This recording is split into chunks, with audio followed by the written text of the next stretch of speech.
Assalamualaikum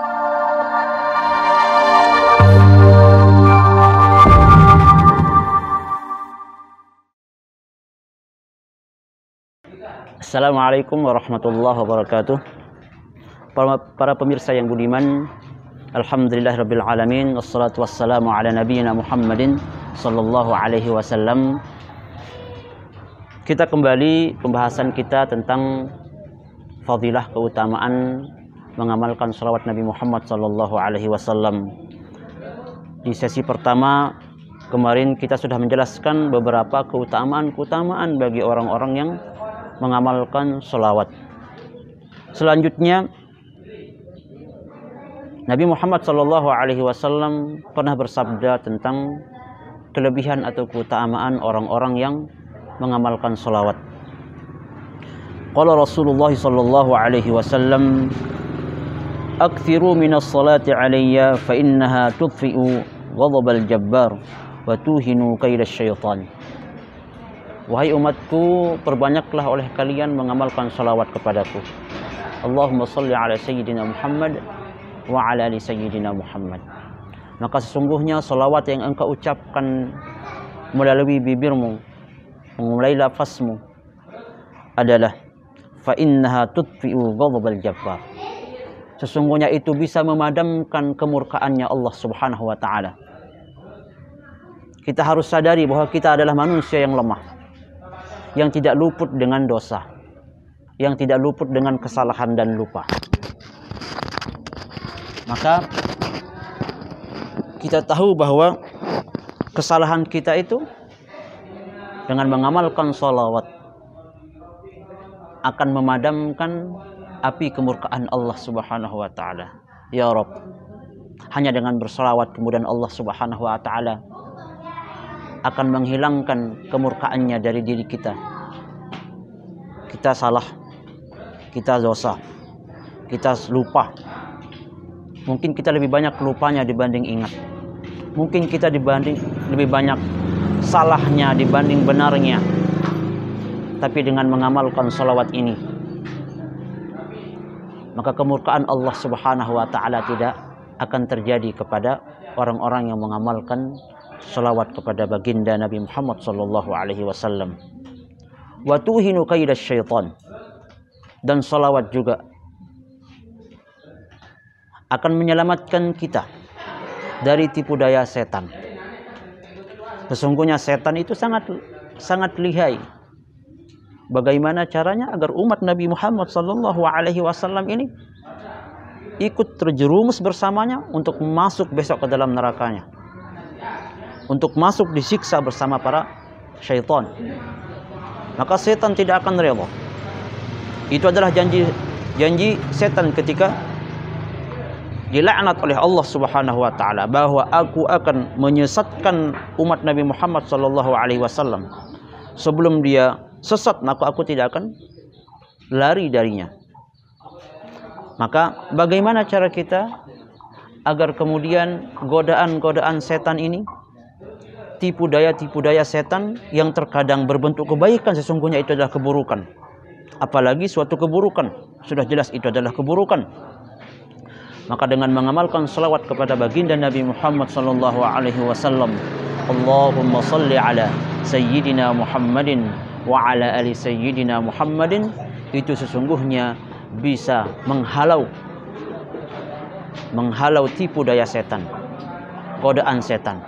Maka silahkan perbanyak kita membaca salawat Nabi Muhammad sallallahu alaihi wasallam agar kita dengan ikhtiar kita kemudian kita terhindar dari godaan setan yang akan selalu menjerumuskan umat manusia, umatnya Nabi Muhammad sallallahu alaihi wasallam dari jalan kebenaran dan dari jalan kebaikan. Itu diantara salah satu keutamaan salawat kepada baginda Nabi Muhammad sallallahu alaihi wasallam. Kemudian di dalam hadis Nabi Muhammad sallallahu alaihi wasallam mengenai salawat sangat banyak. Aktsarukum salatan alayya aktsarukum azwajan fil jannah. Nah, ini adalah memang selera tabiat sebagian para lelaki Akhirnya Allah Subhanahu wa taala memberikan janji itu melalui orang-orang yang selalu mengamalkan salawat. Adalah orang-orang yang paling banyak mengamalkan salawat. Kelak di hari kiamat dia juga akan paling banyak. Aktsarukum azwajan fil jannah. Orang yang paling banyak istrinya nanti ketika berada di surga. Bayangkan. Kita banyak salawat, maka janji Allah Subhanahu wa taala, aku sudah persiapkan untukmu kelak di surga istri-istri yang banyak. Hanya karena apa? Kita mengamalkan salawat kepada baginda Nabi Muhammad sallallahu alaihi wasallam. Kemudian wa fi haditsin marfu'in ma jalasa qaumun fatafarraqu an ghairi sholati 'ala an-nabiy sallallahu alaihi wasallam illa tafarraqu an min jifati himarin.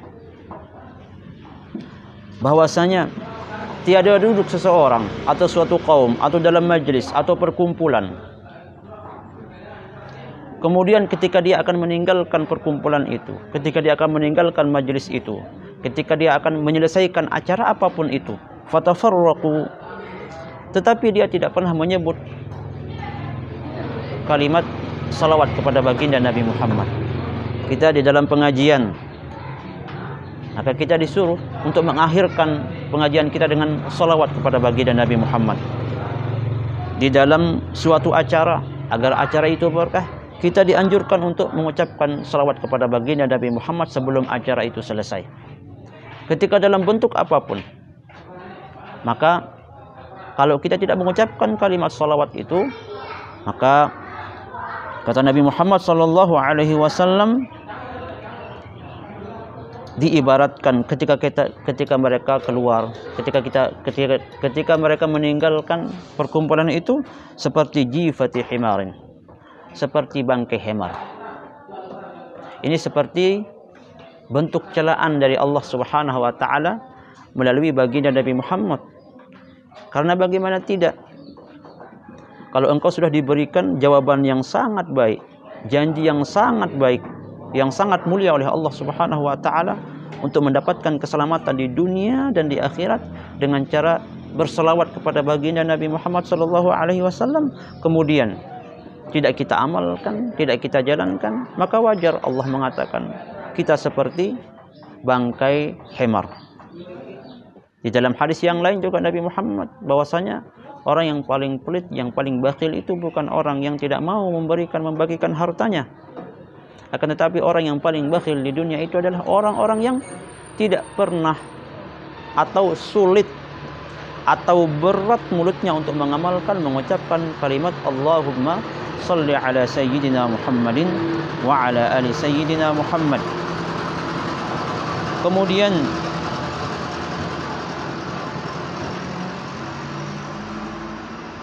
wa dzalika li'annahu sallallahu alaihi wasallam kana أطيب الطيبين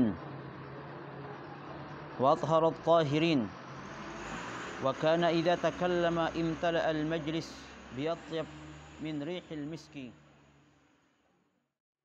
Apakah kita tahu bahwasanya Nabi Muhammad sallallahu alaihi wasallam itu adalah atyabut thayyibin, orang yang paling baik, wa atharut tahirin, hamba manusia yang paling suci. Wa kana idza takallama, apabila beliau berbicara kepada para sahabat-sahabatnya, maka majlis itu penuh bi'atyabin min rihil misk, penuh dengan wangi-wangian yang sangat wangi, penuh dengan wangi-wangian yang sangat wangi. Ketika beliau berbicara, keluar wangi-wangian dari mulut beliau. Bagaimana Nabi Muhammad ketika berbicara langsung majlis itu wangi, ya Rabb. Maka wa kadzalika majlisun yadhkuru fihi an-nabiy sallallahu alaihi wasallam tanmu minhu raihatun tayyibatun takhtariqus samawati sab'i hatta tantahi ila al-'arsy. Maka begitu juga majlis ta'lim. Begitu juga perkumpulan yang mengamalkan salawat kepada baginda Nabi Muhammad. Begitu juga pengajian yang mengamalkan salawat kepada baginda Nabi Muhammad. Atau apapun bentuk perkumpulan itu, ketika mengamalkan salawat kepada baginda Nabi Muhammad sallallahu alaihi wasallam, maka akan muncul, akan timbul raihatan, bau wangi-wangian.